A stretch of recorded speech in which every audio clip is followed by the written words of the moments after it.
Paul, my young colleague, future of DLD, his first moderation. True. Please be humble. Go ahead. Please be nice with me. So, looking back a few months, there have been an incredible number of technology-related breakthroughs in a very short time. For example, and listen, that might be handy for you, OpenAI's language generator GPT-3. It can write essays and program code for you in just a few seconds.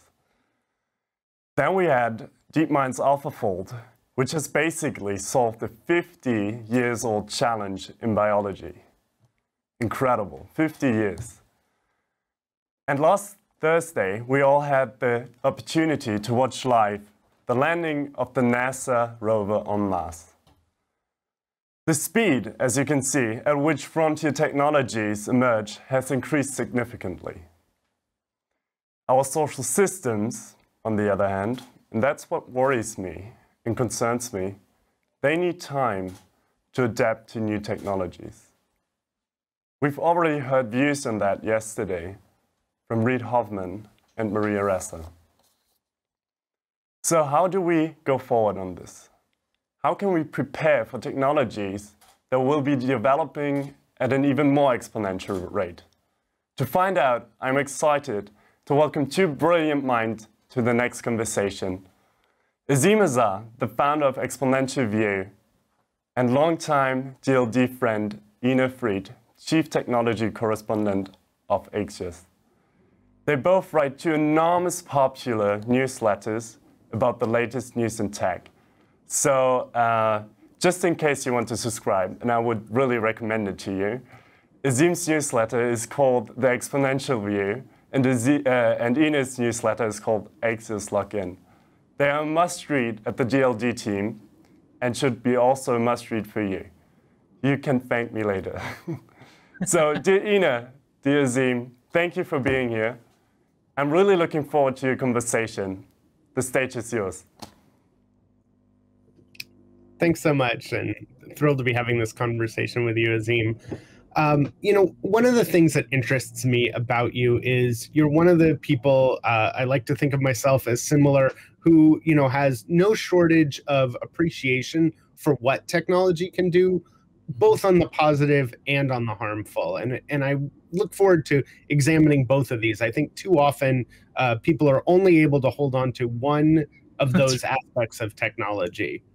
But I want to start by looking back at 2020 because it was a super interesting year. And I was going to ask you a bunch of questions as if this was maybe the first time you've discussed this, but then I was listening to your year-end podcast and you actually reflected on just this subject.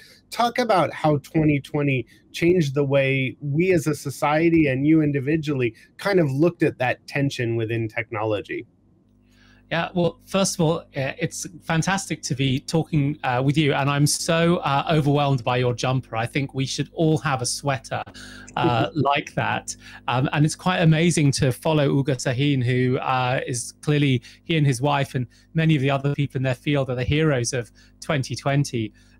I think that we may have entered 2020 with some boredom, a sense of ennui and frustration with technology. I think if you were opening your newspapers or your websites, you would just see story after story of the biggest technology companies in the world, quite often in ways where it looked like they were misbehaving. And I certainly was feeling a little bit frustrated at the end of 2019 about the sort of general state of the technology industry in its in the world. And then I think we really saw the power of technology in during the pandemic year, and so many different technologies come to bear. Of course, we've heard Ugur Sahin now talk about mRNA and vaccine development, and that whole world of bringing advanced computational technologies towards medicine and biology.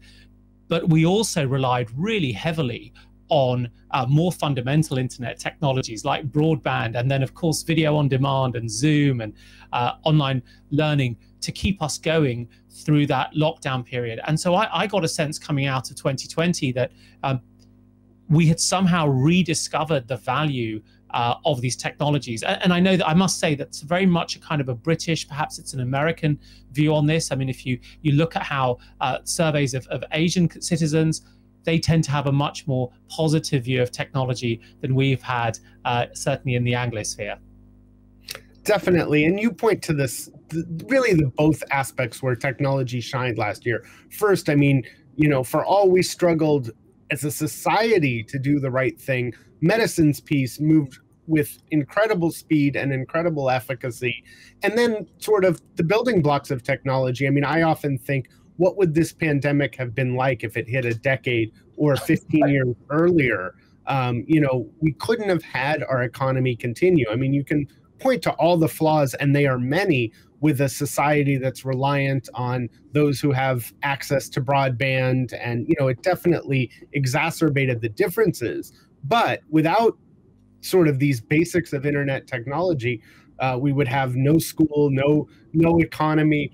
I guess to me, the question it raises is, how do you appreciate that? How do you value that, appropriately recognize it, and still hold accountable the companies that were being criticized going into 2020, whose harms didn't stop just because their benefits were clearer?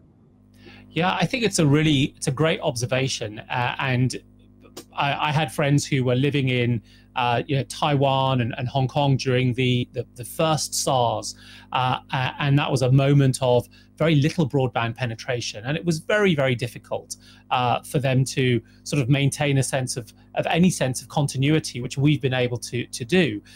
But I think you're also right. I love the way you phrase this, Ina, to point out that harms are harms, even if there are benefits that are going on alongside, and even if those benefits are increasing. I mean, the way that I look at this is that the way that you prevent bad outcomes from technology, or should we just call it business, because technology is typically delivered through business, is very rarely from the businesses themselves. It wasn't the car companies who were angling for seatbelts aggressively to become mandatory. It wasn't, by and large, companies who were arguing for sexual equality laws in the workplace. Those things come from civil society, and they become rules that are made by society that then companies need to adhere to. And I think that that's just like a fundamental truism that, in a sense, we lost sight of when it came to the internet, and because of how it emerged from this sort of grassroots view of cyberspace, and we carved out exceptions. Perhaps we just did so in an informal way for our expectations of these technology companies, and we in a sense held them to a lower standard than we might have held a car company or an oil company or a tobacco company. And I do think that's still the case. I think there's been a recognition that maybe we should do things differently, but at least in the US, it's still mostly talk. And even in the EU, we have things like GDPR, but to me, it's so much backward looking. I mean, just last week, we had some hearings on how stocks were being traded using social media. And it always strikes me that the regulators and the lawmakers in the US are talking about an internet that is 10 or 15 years old. They're talking about what one person said, not the algorithms that are deciding things. And as we talk about some of the things that you're often focusing on, we're light years ahead of that. I mean, we're talking about how algorithms decide a loan, decide your future, and they're talking about the literal text of what somebody said on a message board. Is there any way that this gap closes? Or if not, how do we infuse the necessary technology language so that at least the people making the decisions are operating on the state of the art today, never mind where things are going? Yeah, I mean, I think the thing about gaps is, as they are in any relationship, it's requires effort on both sides in some sense to come together. I think one of the biggest challenges that we have to overcome is that, again, I think we've lost sight of the fact that we make technology, and also technology shapes us.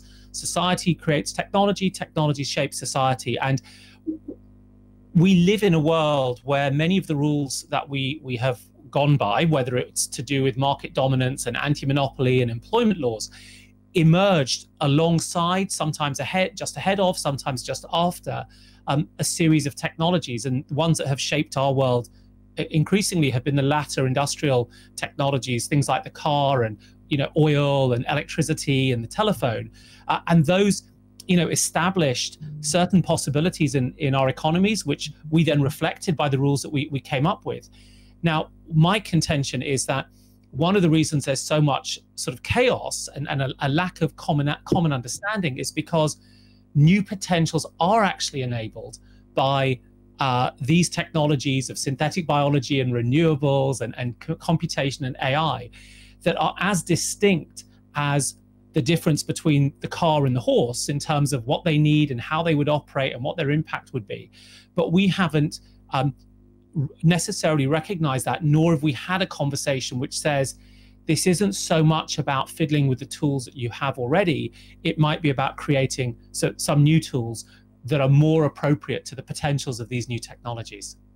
It's such a good point, because if you think about it, and I think you're right, sometimes the law was a little bit ahead of technology, sometimes it was a little bit behind, but fundamentally we created laws and regulatory schemes to deal with the railroad industry, to deal with the telecom industry in its earliest days. We really haven't done that with technology. We're trying to apply the laws of railroads and oil companies to a very different modern day setup. And to your point, there's no way to pass an automobile safety law that focuses on whether a rider needs a saddle or not when they're on a horse, which seems to be what we're doing.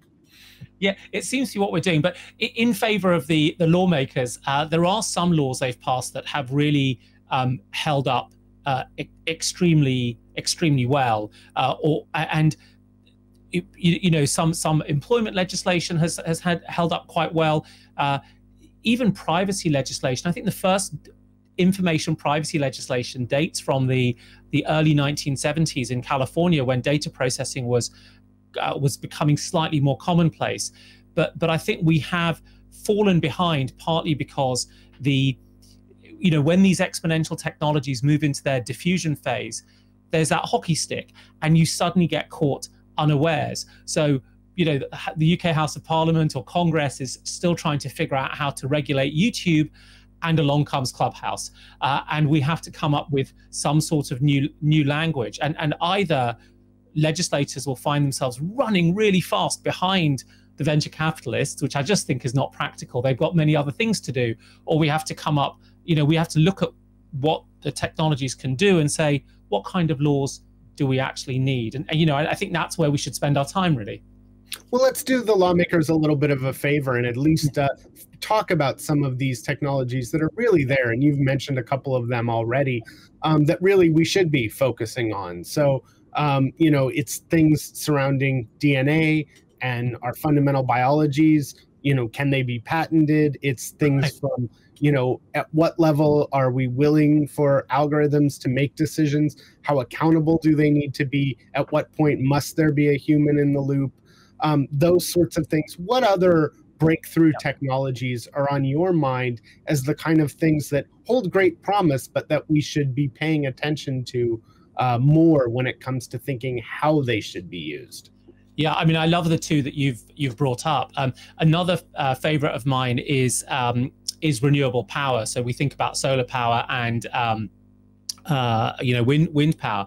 The thing about solar power is that it breaks the link with the commodity. You don't need to go to war for oil anymore, but it also doesn't require the kind of huge capital expenditure that forces you down to national level investments and a national grid. You can actually start to decentralize your power in the sense that we can all have rooftop solar, and we can store it in our cars and in our neighbors' cars. And that's a very kind of bottom up type of technology that I think we all want to have as part of the drive to decarbonize. But the way that electrical and utility regulation often works is that it's often done at a national level, and that's certainly or a state level in the US, and a national level in the UK, or in countries like South Africa, it's a national level. And so you don't actually have the legal framework to facilitate, encourage, incentivize decentralized power generation, and feeding back into the grid and selling it to your neighbor or giving it to your neighbor consistently across the world. So I think that's a really important one. But one of the other things I would say is this isn't just about laws. This is also about national relationships and power relationships. So we've, over the last 40 years, through globalization, we've become very interconnected and very, very, dependent. To build an iPhone requires this incredible ballet across 30 or 40 different countries. But there are technologies like 3D printing, which, although they are very, very immature today, are improving on a price performance basis at sort of 30 to 35% every year, which compounds very quickly. Well, 3D printers don't require the shipping of finished manufactured goods around the world. And yet so many of our international relationships and arrangements, and so many of the reasons we argue we have peace roughly around the world, depend on things like trade. So there are these disruptive aspects that are not just about law. They're also about international relationships. They're also about power relations between states, which I think we have to contend with. So I want to throw one more into the mix, because I agree that the difference between globalization and nationalization certainly is playing a role. We certainly see that with the US and China in particular, but to a greater and lesser degree around the world. The other thing that strikes me as essential to this is how important is it to have a shared understanding of truth? Because that seems to me, when I look back at 2020, we had the plowing ahead of science, able to solve a vaccine, in record time, and really impressive. And yet something as simple as mask wearing that we knew from the start as science was a necessary bridge, became mired in politics, at least in the US, but I think in other places as well. How important is it to the functioning of a society, especially at this moment of exponential technologies, is having a shared understanding of truth, even if we may have value differences or differences of opinion? And what do we do in the absence of a shared sense of truth? I think it's critical. Truth, a shared sense of truth, becomes a suit of armor that makes a society more resilient to threats, whether it's 120 nanometers of a coronavirus, or whether it is a foreign actor, hostile actor wanting to create problems through misinformation. Now, of course, misinformation is now hugely enabled by these exponential technologies, not just that we all carry phones, but language models that can generate artificially, unending amounts of damaging information. So the cost of launching a misinformation attack on a society has diminished, and those will increase significantly, as we've seen. And having a shared understanding of what is true and what are facts makes societies much more resilient to those types of attacks. So the question is, what do you do in the interim? Because building that is about education largely, and that takes a long time, and countries that have done it well, like Finland and Taiwan, have been working on this for many years. And I think in the absence of that, and in the absence of rules, nature abhors a vacuum, and so we then rely on the goodwill of the top executives in Facebook or Microsoft or Google to step in and use their fiat power to slow these things down. And of course, Microsoft has done this, I would suggest, amongst the best of the large technology companies, but that's no way to run a democratic society. So I'm glad that they're doing it. We'll probably have to rely on them for a few more years while we step up, the rest of us, to take on that task. So if you had the power of the pen for one day as sort of crafter of laws, what's one sensible internet regulation, one sensible law that you think would improve the state of things?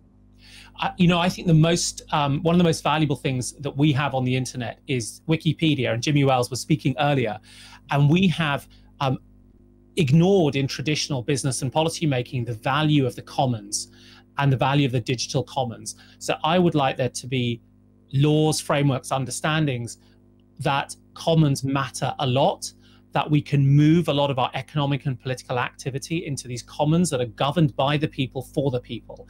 And whatever laws it takes to make those more common, forgive the use of the word, I would support. Well, I was hoping we would have time to talk about your first computer, a Timex, and my first computer, a K-Pro 2, but unfortunately, I think we'll have to leave that for our next discussion. It's been a tremendous pleasure, Azeem, to have this conversation. So much more we can and should talk about. If you want to hear more of Azeem's thoughts, his podcast, Exponential View, is essential. It's great. If you want to hear more from me, not sure why you'd want to, when you can listen to Azeem, I do a daily newsletter. You can go to getlogin.axios.com. It's free and it'll be in your inbox every day. Yeah, and it's Thanks great. so much. I read it every day. Azeem, just one last question. Sorry for interrupting. So you're writing about a book, and it's going to be published in summer, I guess, this year. Yes. It's going to be exactly about this topic you just touched on, or? Yes, that's right. Yeah, so the book will be out later this year, and hopefully it will bring both sides of the debate: the technologists and the sort of startup tech ecosystem on the one side, and the policymakers on the other, together, and hopefully give them some common language and some ideas. So please do buy it when it's out. And yes, we will, definitely we will. But I'm just crushed in to say how much I respect you both. You are both, we have to read your newsletters. Ina, we have to read your newsletter and listen to you every week. Azeem, I think you are one of the most savvy experts of the digitalization of our world. I'm blown away about your insights, and it's not charming. I mean it, and I'm very proud that the two of you, for the first time, are on stage and listening to them. Isn't it amazing? Thank you for being here. Ina, when are you writing your first book? I'm hopefully working on it. So Good. The pandemic threw me.